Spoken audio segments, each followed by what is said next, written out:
स्वागत है आपका न्यूज बुलेटिन में और मैं हूं आपके साथ सपना पांडे। बुलेटिन की शुरुआत से पहले एक नजर इस वक्त की हेडलाइंस पर। सुप्रीम कोर्ट ने जारी किया जस्टिस यशवंत वर्मा के घर के अंदर का वीडियो। 4 से 5 बोरियों में थे अजले नोट। दिल्ली के उप मुख्यमंत्री प्रवेश वर्मा ने सभी अधिकारियों को दिए निर्देश, कहा जल भराव की समस्या से निपटने के लिए खरीदें मशीनें। पटना में एसटीएफ और अपराधियों के बीच हुई मुठभेड़। 3 लाख के इनामी को पुलिस ने किया गिरफ्तार। काफी समय से एसटीएफ और पुलिस कर रही थी अपराधी की तलाश। विराट कोहली ने ईडन गार्डन में रचा इतिहास। आईपीएल में केकेआर के खिलाफ बनाए नाबाद 59 रन। सोनभद्र में राजन सिंह गहलोत नाम के एक व्यक्ति ने 9 महिलाओं से की शादी। बीवियों को लूटकर करोड़पति बना राजन। पुलिस राजन की तलाश में जुटी।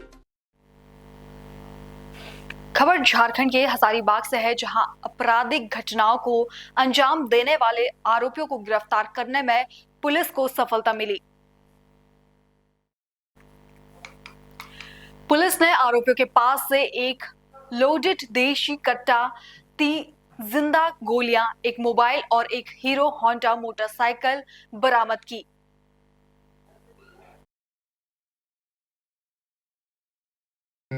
उरीमारी थाना अंतर्गत एक घटना घटी थी 4 तारीख की रात्रि में, जिसमें कुछ लोगों के द्वारा जाके वहाँ का एक कार्तिक माइनिंग कंपनी है, उसमें एक हाईवा में आग लगाया गया था और एक फायरिंग भी की गई थी। पर्चा भी वहाँ फेंका गया था, जिसमें लिखा हुआ था कि बिना राहुल दुबे से मैनेज किए बिना काम नहीं होगा। उसके बाद हम लोग एक केस 49/25 5 तारीख को किए थे, 5/3/2025 को। इसी क्रम में एक टीम गठित किया गया था। वहाँ के अनुमंडल पुलिस पदाधिकारी बड़कागांव और थाना प्रभारी उरीमारी को इसमें सम्मिलित करके और सीआई बड़कागांव को सम्मिलित करके हम लोग एक टीम बनाए थे। उसी दरमियान कल एक सूचना हमको मिली थी कि 21 तारीख को रात में 2-3 आदमी आए हुए हैं और कांटा घर के पास, न्यू बिरसा प्रोजेक्ट के कांटा घर के पास खड़े हैं। तो इसके सत्यापन के लिए हम लोग पुलिस टीम को भेजे थे, जिसमें 2 लोग पकड़े गए थे और एक भागने में कामयाब रहा। जो 2 लोग पकड़े गए थे उसमें मोहम्मद वारिस है, जिसका उम्र लगभग 21 वर्ष है, पिता मोहम्मद मुस्तकीम, साकिन पुंदौल, थाना बड़कागांव, जिला हजारीबाग का रहने वाला है। दूसरा मोहम्मद इजाज है, उम्र लगभग 21 वर्ष, पिता मोहम्मद मुमताज खलीफा, साकिन चंदौल, थाना बड़कागांव का था। भागने वाले व्यक्ति का नाम था राहुल रविदास, पिता सुनील रविदास, ग्राम चंदौल, बड़कागांव का ही रहने वाले ये तीनों व्यक्ति थे। इन लोग को जो 2 लोग पकड़ाए थे, तो मोहम्मद वारिस को तलाशी लेने के बाद ये बताया कि यहाँ इनके पास से एक देसी कट्टा और 3 गोली बरामद किया गया। साथ में एक मोबाइल भी मिला था, एक हीरो होंडा मोटरसाइकिल भी बरामद किया गया था। दूसरा जो व्यक्ति था मोहम्मद इजाज, उनके पास से एक मोबाइल बरामद हुआ और दोनों को गिरफ्तारी के बाद कड़ाई से पूछताछ करने पर बताया कि राहुल दुबे के कहने पर हम लोग 4/3/24 को उरीमारी थाना क्षेत्र के कार्तिक माइनिंग कंपनी में आके आगजनी की घटना किए थे और फायरिंग किए थे।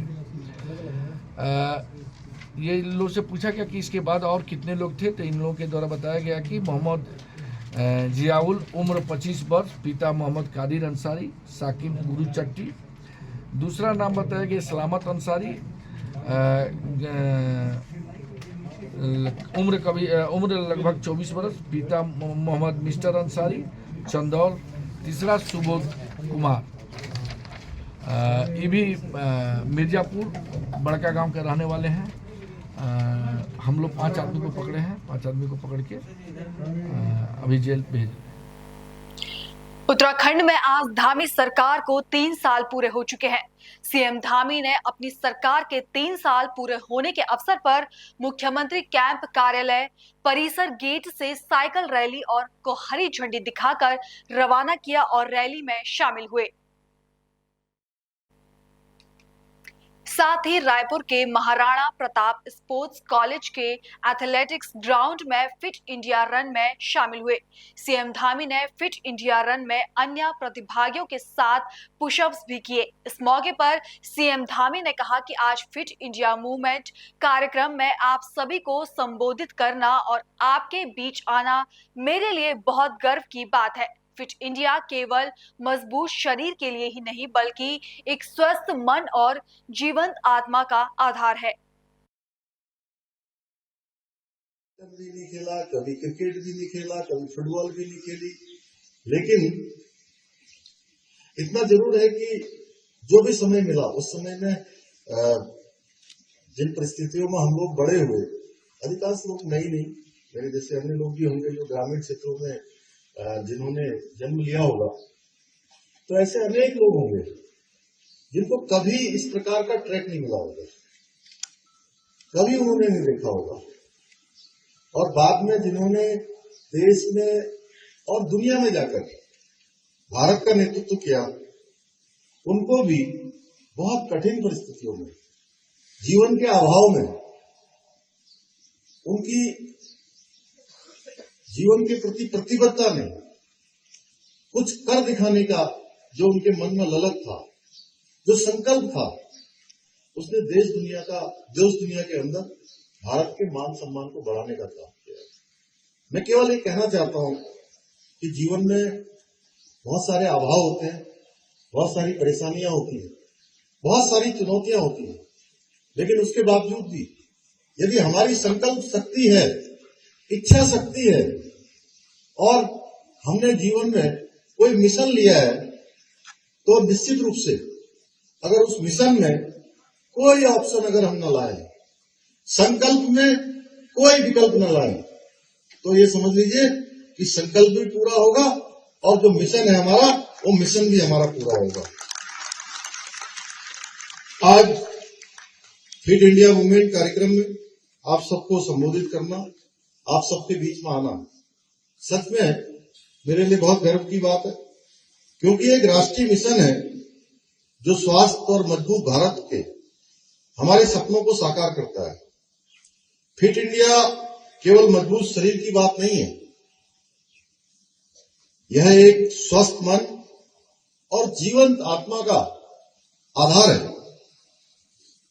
एक फिट उत्तराखंड ही समृद्ध उत्तराखंड है, जहां हर एक व्यक्ति उन्नति करता है और राज्य की उन्नति में अपना योगदान करता है। आदरणीय प्रधानमंत्री श्री नरेंद्र मोदी जी के द्वारा शुरू किया गया यह मूवमेंट कोई सामान्य मूवमेंट नहीं है। यह मूवमेंट आज की हमारी जरूरत है, हमारी नीड है, और ये मूवमेंट हमें स्वस्थ जीवन शैली अपनाने के लिए प्रेरित करता है, और यह एक जन आंदोलन है, यानी कि आज ये घर घर का आंदोलन है, ये जन जन का आंदोलन है, जो हर गांव और हर शहर तक हमें पहुंचाना है। हम सबका जो लोग हम लोग यहाँ आए हैं, हमारा भी बहुत विशेष योगदान इसमें हमको करना है। हमारी सरकार इस मिशन के साथ कंधे से कंधा मिलाकर चल रही है। हम खेल सुविधाओं को बढ़ा रहे हैं, जागरूकता फैला रहे हैं और हर आयु वर्ग को फिट रहने के लिए प्रोत्साहित कर रहे हैं। और आप सबने देखा होगा, अभी आदरणीय प्रधानमंत्री जी ने, अगर पिछले आपने उनके मन के बात के कार्यक्रम को सुना होगा, तो हर कार्यक्रम में उन्होंने ओबेसिटी को लेकर, मोटापे को लेकर, खान पान को लेकर, तेल के सेवन में न्यूनता लाने पर विशेष जोर दिया है कि जितना भी तेल हमारे घरों में उपयोग में आता है, उन्होंने कहा है कि उसमें हम 10% या उससे अधिक जितनी कटौती कर सकते हैं, यानी खरीदने में ही कितनी कटौती कर सकते हैं। छत्तीसगढ़ के दुर्ग से बड़ी खबर सामने आ रही है, जहां नारायण साईं भीषण आग, दमकल की गाड़ियां मौके पर पहुंची, बड़ी संख्या में धान जलकर हुआ बर्बाद, लाखों रुपए के नुकसान की जताई जा रही आशंका।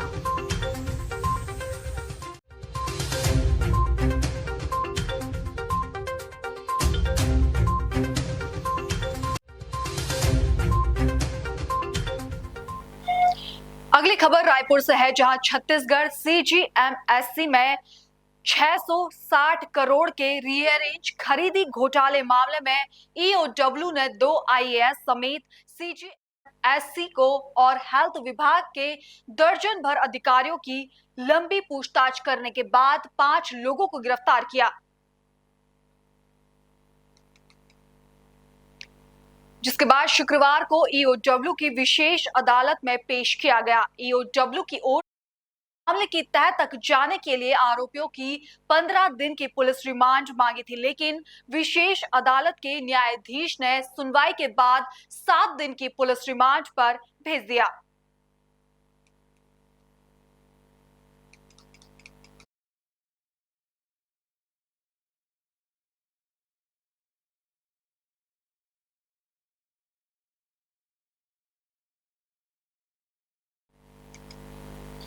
उत्तराखंड के मुख्यमंत्री पुष्कर सिंह धामी अपनी सरकार के 3 साल पूरे होने के अवसर पर आयोजित कार्यक्रम में शामिल हुए। इस मौके पर उन्होंने कहा कि आज राज्य में उद्योगों के लिए एक अनुकूल वातावरण तैयार कर औद्योगिक विकास को सुनिश्चित किया जा रहा है। प्रदेश के बुनियादी ढांचे को नए आयाम प्रदान किए जा रहे हैं। 3 वर्षों में हमारे प्रदेश के कई उपलब्धियां हासिल की हैं और नए नए कीर्तिमान स्थापित किए हैं, जिसकी गूंजें पूरे देश में सुनाई दे रही हैं।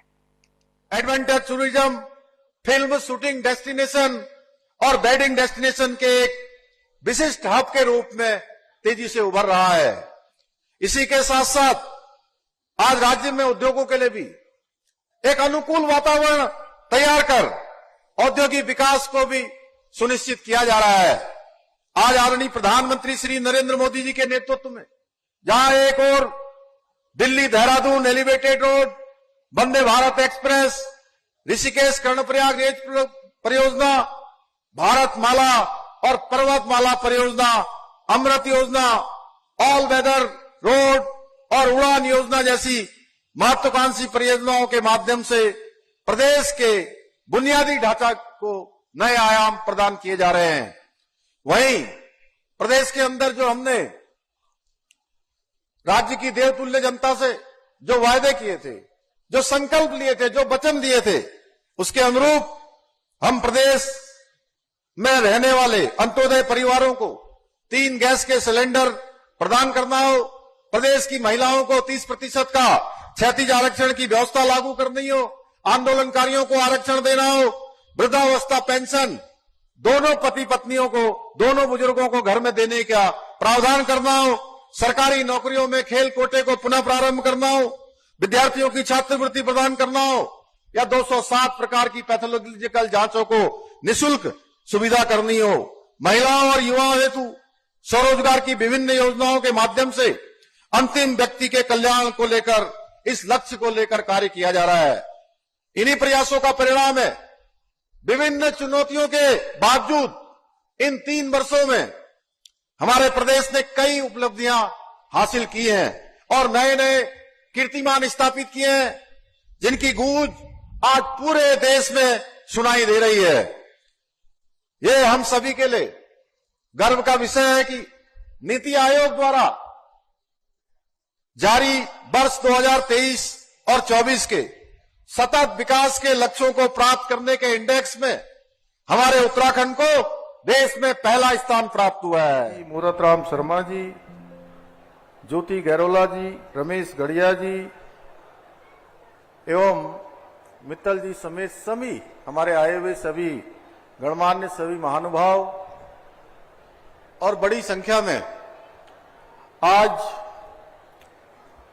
हम सबका उत्साहवर्धन करने के लिए, हम सबको ऊर्जा देने के लिए आज इस देहरादून में आयोजित इस कार्यक्रम में बड़ी संख्या में आए हुए सभी मेरे बड़े बुजुर्ग, माताएं, बहनें, सभी मेरे नौजवान साथियों, मीडिया के सभी हमारे मित्र, छायाकार बंधु, पत्रकार बंधु और आज लाइव टेलीकास्ट के माध्यम से पूरे उत्तराखंड के अंदर प्रत्येक जनपद मुख्यालय पर आयोजित हो रहे इस कार्यक्रम में प्रतिभाग करने वाले हमारे सभी मंत्रिमंडल के मेरे सब सहयोगीगण, सांसदगण, विधायकगण, हमारे मेयरगण, हमारे जनप्रतिनिधिगण, जिला पंचायत के अध्यक्ष, क्षेत्र पंचायत के प्रमुख,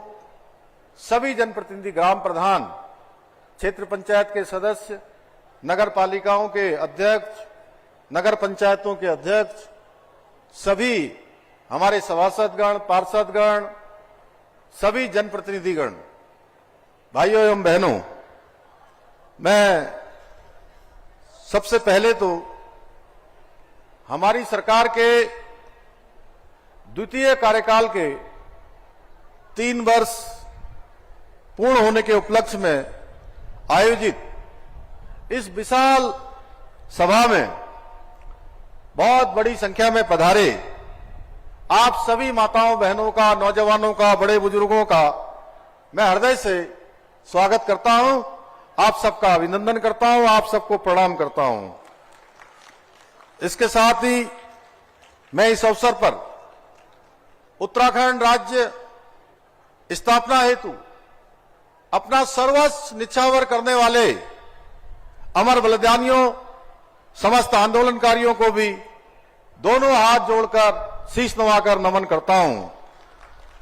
मैं भारत माता के अमर सपूत सरदार भगत सिंह जी, राजगुरु सुखदेव जी को भी अपनी भावांजलि अर्पित करता हूं कि जिन्होंने आज ही के दिन मां भारती की स्वतंत्रता के लिए हंसते हंसते फांसी के फंदे को चूम लिया था। भाइयों बहनों, आप सभी इतनी भारी संख्या में यहां पर उपस्थित हुए हैं। मैं आपकी उपस्थिति देखकर मुझे ऐसा प्रतीत हो रहा है मानो आप सभी के रूप में स्वयं हमारे सभी देवी देवता अपना आशीर्वाद देने के लिए यहां आए हुए हैं। आज जब हमारी सरकार अपना 3 वर्ष पूर्ण कर रही है, मुझे वो दिन याद आ रहा है जब उत्तराखंड की देवतुल्य जनता ने एक मिथक तोड़ते हुए, एक परिपाटी बदलते हुए एक नया इतिहास बनाया, जो 5 सालों में हर बार राज्य स्थापना के बाद लगातार ये परिपाटी थी कि एक चुनाव के बाद दूसरे चुनाव में सरकार बदल जाती है। भाइयों बहनों, देवभूमि उत्तराखंड की जनता ने एक नया इतिहास बना दिया। लगातार भारतीय जनता पार्टी को दूसरी बार सरकार में आने का मौका दिया, अपना आशीर्वाद दिया। आज से 3 वर्ष पूर्व जब मैंने दूसरी बार उत्तराखंड राज्य के मुख्य सेवक के रूप में शपथ ली थी, उसी क्षण ये संकल्प लिया था कि आपके विश्वास और अपेक्षाओं पर पूरी निष्ठा के साथ, समर्पण के साथ, पूरे मनोयोग के साथ परिश्रम करते हुए खरा उतरने का प्रयास करूंगा। आप सभी का ये जोश और उत्साह इस बात का प्रमाण है कि 3 वर्ष पूर्व जिस विश्वास के साथ आपने हमको जिम्मेदारी सौंपी थी, आपके उस विश्वास पर हमारी सरकार खरी उतर रही है। भाइयों बहनों, उत्तराखंड के इतिहास में ये 3 वर्ष स्वर्ण अक्षरों से अंकित किए जाएंगे। आदरणीय प्रधानमंत्री नरेंद्र मोदी जी के मार्गदर्शन और उनके सहयोग से, उनकी प्रेरणा से हमारी सरकार ने पिछले 3 वर्षों में, जहां एक और शिक्षा के क्षेत्र में, स्वास्थ्य के क्षेत्र में, परिवहन के क्षेत्र में, खेल, पेयजल और हवाई कनेक्टिविटी सहित सभी प्रमुख क्षेत्रों में इंफ्रास्ट्रक्चर को मजबूत करने की दिशा में तेजी से काम किया है। वहीं प्रदेश में विभिन्न क्षेत्रों में 30 से भी अधिक नीतियां बनाकर उत्तराखंड के सर्वांगीण विकास का एक रोड मैप तैयार कर नई योजनाएं लागू की है। इसी का परिणाम है कि आज हमारा प्रदेश धार्मिक पर्यटन के साथ साथ wellness tourism, adventure tourism, film shooting destination और वेडिंग डेस्टिनेशन के एक विशिष्ट हब के रूप में तेजी से उभर रहा है। इसी के साथ साथ आज राज्य में उद्योगों के लिए भी एक अनुकूल वातावरण तैयार कर औद्योगिक विकास को भी सुनिश्चित किया जा रहा है। आज आदरणीय प्रधानमंत्री श्री नरेंद्र मोदी जी के नेतृत्व में जहां एक और Delhi Dehradun elevated road, Vande Bharat express, Rishikesh Karnaprayag rail परियोजना, भारत माला और पर्वतमाला परियोजना, अमृत योजना, ऑल वेदर रोड और उड़ान योजना जैसी महत्वाकांक्षी परियोजनाओं के माध्यम से प्रदेश के बुनियादी ढांचा को नए आयाम प्रदान किए जा रहे हैं। वहीं प्रदेश के अंदर जो हमने राज्य की देवतुल्य जनता से जो वायदे किए थे, जो संकल्प लिए थे, जो वचन दिए थे, उसके अनुरूप हम प्रदेश में रहने वाले अंत्योदय परिवारों को 3 गैस के सिलेंडर प्रदान करना हो, प्रदेश की महिलाओं को 30% का क्षैतिज आरक्षण की व्यवस्था लागू करनी हो, आंदोलनकारियों को आरक्षण देना हो, वृद्धावस्था पेंशन दोनों पति पत्नियों को, दोनों बुजुर्गों को घर में देने का प्रावधान करना हो, सरकारी नौकरियों में खेल कोटे को पुनः प्रारंभ करना हो, विद्यार्थियों की छात्रवृत्ति प्रदान करना हो या 207 प्रकार की पैथोलॉजिकल जांचों को निःशुल्क सुविधा करनी हो, महिलाओं और युवाओं हेतु स्वरोजगार की विभिन्न योजनाओं के माध्यम से अंतिम व्यक्ति के कल्याण को लेकर, इस लक्ष्य को लेकर कार्य किया जा रहा है। इन्हीं प्रयासों का परिणाम है विभिन्न चुनौतियों के बावजूद इन 3 वर्षों में हमारे प्रदेश ने कई उपलब्धियां हासिल की हैं और नए नए कीर्तिमान स्थापित किए हैं, जिनकी गूंज आज पूरे देश में सुनाई दे रही है। ये हम सभी के लिए गर्व का विषय है कि नीति आयोग द्वारा जारी वर्ष 2023 और 24 के सतत विकास के लक्ष्यों को प्राप्त करने के इंडेक्स में हमारे उत्तराखंड को देश में पहला स्थान प्राप्त हुआ है। साथ ही ईज ऑफ डूइंग बिजनेस में उत्तराखंड को अचीवर्स तथा स्टार्टअप रैंकिंग में लीडर्स की श्रेणी प्राप्त हुई है। इसके साथ ही हमने प्रदेश की बेरोजगारी दर में रिकॉर्ड 4.4% की कमी लाकर राष्ट्रीय औसत को भी पीछे छोड़ने का काम किया है। यही नहीं, हमारी सरकार द्वारा किए गए सतत सुधारों का ही परिणाम है कि 2023-24 की तुलना में इस वर्ष राज्य के सकल घरेलू उत्पाद में 13.59% की वृद्धि दर्ज हुई है। इतना ही नहीं, प्रति व्यक्ति आय में हमने 11.33% की वृद्धि दर्ज कर राष्ट्रीय औसत को भी पीछे छोड़ दिया है। भाइयों बहनों, आज से 3 वर्ष पूर्व विधानसभा चुनाव के दौरान हमने जो वायदे आपसे किए थे, उन वादों को पूरा करने की दिशा में हम निरंतर आगे बढ़ रहे हैं। हमारी सरकार ने देवभूमि की जनता से किए गए वादों को निभाते हुए राज्य में समान नागरिक संहिता लागू करने का ऐतिहासिक और साहसिक निर्णय लिया था और उसको हमने लागू कर दिया। 27 जनवरी 2025 से देवभूमि उत्तराखंड पूरे देश का आजादी के बाद पहला ऐसा राज्य बन गया जहां रहने वाले सभी लोगों के लिए एक समान कानून लागू हो गया है। देवभूमि में समान नागरिक संहिता की पवित्र गंगा प्रभावित होने से पूरे देश में नई ऊर्जा का और उत्साह का संचार हुआ है। इस ऐतिहासिक पहल के माध्यम से हमने देश और दुनिया को समानता और न्याय का एक सशक्त संदेश दिया है। ये कानून विशेष रूप से हमारी मुस्लिम बहनों को विभिन्न प्रकार के उत्पीड़नों से मुक्ति दिलाएगा। और मैं जब अभी आ रहा था यहां, तो बड़ी संख्या में हमारी मुस्लिम बहनें यहां पर हमारी सरकार का, राज्यवासियों का धन्यवाद करने के लिए एकत्र हुई थी। मैं भी उन सबका धन्यवाद करता हूं कि आपके लिए हमको ये कानून निश्चित रूप से आने वाले समय में और भी दिशा देने का काम करेगा। भाइयों बहनों, आपको याद होगा कि हमारे प्रदेश में भ्रष्टाचार और पेपर लीक के कारण कितने ही प्रतिभावान युवाओं के सपने चूर चूर हो जाते थे। मेहनती विद्यार्थी दिन रात पढ़ाई करते थे, लेकिन जब परीक्षा का दिन आता था तो पेपर लीक होने की खबर उनके भविष्य पर कुठाराघात कर देती थी।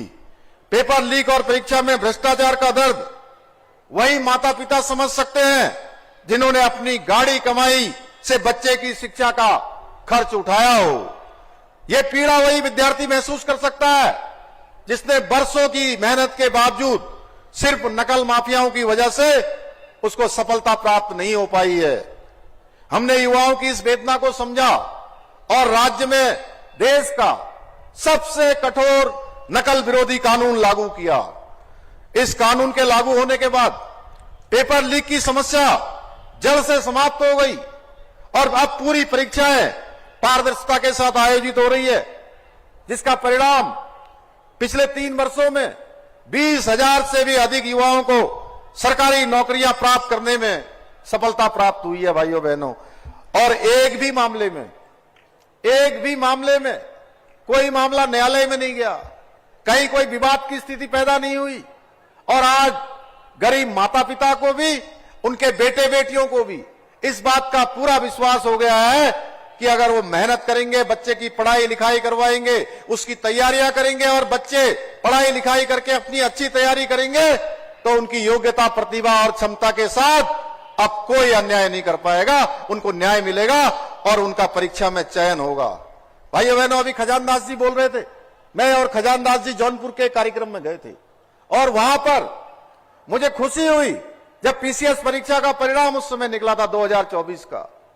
और टेरी जनपद हो या कोई जनपद हो, ऐसा कोई जनपद नहीं है जिस जनपद से आज ये पीसीएस परीक्षा में, तहसीलदार या एसटीएम की परीक्षा में हमारे उत्तराखंड के रहने वाले बच्चों का चयन ना हो रहा हो। हर जनपद के बच्चे उसमें चयनित हो रहे हैं। एक बड़ी उपलब्धि है। और आपने देखा होगा पहले जिनका एक परीक्षा में भी चयन नहीं होता था, आज उन्हीं बच्चों का, उन्हीं परीक्षार्थियों का, उन्हीं गरीब माता पिता के बेटे और बेटियों का एक परीक्षा के साथ साथ 3, 4 और कुछ एक का तो 5 परीक्षाओं में एक साथ चयन हो रहा है भाइयों बहनों। बहुत बार वो स्वयं कंफ्यूज हो जाते हैं कि हम कौन सी नौकरी में जाए। और सच बताऊं, मैं आप सबके समक्ष आज मुझे कहने में बहुत संतोष की अनुभूति हो रही है कि वे प्रदेश के विभिन्न स्थानों पर गया, बहुत सारे माता पिता, अभिभावक जब मिलते हैं और सरकार का धन्यवाद करते हैं तो आत्मिक रूप से खुशी होती है कि जिन लोगों की अपेक्षाओं, आशाओं और विश्वास को आगे बढ़ाने का काम हमको सौंपा था, वो काम धीरे धीरे आगे बढ़ रहा है। भाइयों बहनों, पूर्ववर्ती सरकारों की विफलताओं के कारण हमारी देवभूमि की डेमोग्राफी में गंभीर बदलाव देखने को मिल रहे थे।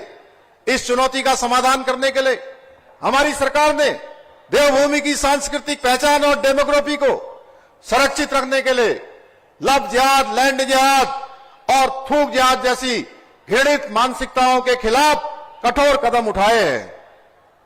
साथ ही प्रदेश में धर्मांतरण विरोधी कानून, दंगा विरोधी कानून जैसे सख्त प्रावधान भी लागू किए हैं। इसके अतिरिक्त अभी हाल ही में हमने विधानसभा का सत्र जो आयोजित हुआ था उसमें एक सख्त भू कानून भी लागू कर दिया है, जो हमारी देवभूमि की इस पुण्य धरा को भू माफियाओं से बचाने में कारगर सिद्ध होगा। भाइयों बहनों, हम प्रत्येक वर्ष अपना रिपोर्ट कार्ड जनता के समक्ष प्रस्तुत करते हैं, क्योंकि ये भाजपा सरकार है जो केवल वादे नहीं करती है बल्कि उन्हें पूरा करके ही दम लेती है। हम कांग्रेस की तरह नहीं है जो सिर्फ चुनाव के समय जनता के बीच में आती है और फिर 5 वर्षों तक उन्हें उनके हाल पर छोड़ देते हैं। अब हम 2022 में जारी अपने दृष्टिपत्र के करीब 70% से अधिक वादों को मात्र 3 वर्षों के अपने कार्यकाल में धरातल में उतारने में सफल रहे हैं। फिलहाल बुलेटिन में इतना ही। देश और दुनिया की बाकी तमाम खबरें देखने के लिए बने रहिए पल्स 24 न्यूज के साथ। नमस्कार।